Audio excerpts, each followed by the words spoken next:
Szczęść Boże à tous. Pour nous, c'est une très grande joie d'être ici de retour en Pologne pour la 5e fois pour une rencontre européenne. Dla nas to wielka radość, że możemy być znowu w Polsce po raz 5. raz na europejskim spotkaniu młodych. Et à Wrocław, nous savions que nous serons très bien accueillis. Wiedzieliśmy, że we Wrocławiu będziemy goszczeni bardzo serdecznie. Alors je veux beaucoup remercier le diocèse dont le représentant maintenant, Ksiądz Jacek, est avec nous.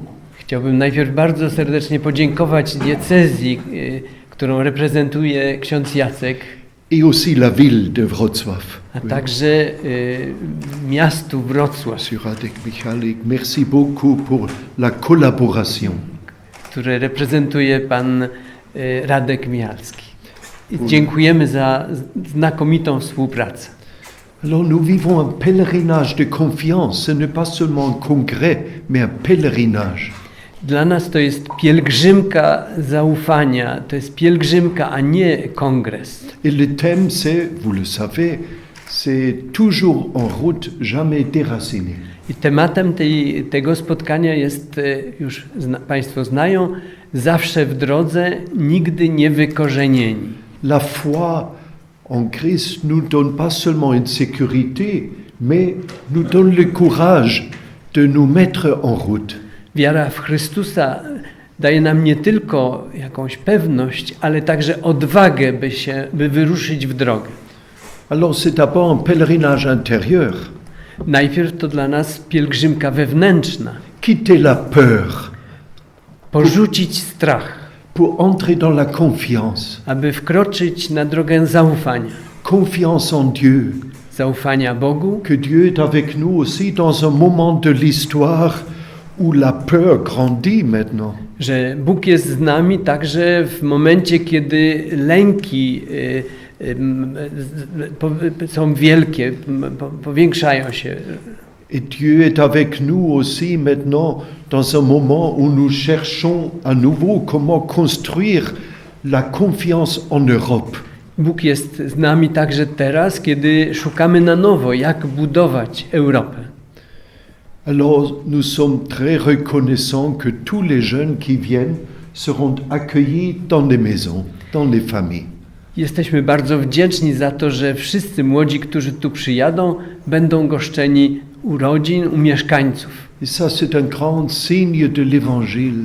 To jest prawdziwy znak ewangeliczny, Et qui nous unit który nas łączy. de différents pays et même de différents continents. Z różnych krajów, nawet z różnych kontynentów. Il y a quelques jeunes qui sont venus de très loin, du Liban, Są też grupki młodych ludzi, którzy przyjechali z daleka. du Z Japon Libanu, z Japonii. et de l'Ukraine. Il y a des étudiants africains qui sont venus de Kiev. Z Ukrainy, z Kijowa przyjechali studenci afrykańscy. Alors c'est un petit signe d'universalité de l'Église. To są małe znaki powszechności Kościoła. Et le fait que tous sont en famille, c'est le signe que l'Église est vivante. A to, że wszyscy są goszczeni przez rodziny, mieszkańców, to znak, że Kościół jest żywy.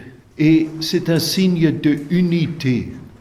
I to jest znak jedności. Je veux peut-être insister sur le fait que cette rencontre est une rencontre où nous vivons l'unité dans le Christ. Chciałbym to podkreślić, że to spotkanie jest przeżyciem jedności w Chrystusie. Les tensions et les divisions dans nos sociétés et même dans l'Église parfois grandissent aujourd'hui. Napięcia, podziały w naszych społeczeństwach, a także w Kościele są coraz większe w naszych czasach. Alors ce pèlerinage veut être un signe d'unité et de joie, la joie de l'Évangile. Pielgrzymka ma być znakiem jedności i radości. Je suis prêt après de répondre encore aux questions. Jestem gotów odpowiedzieć potem na pytania. Mais maintenant, qui parle?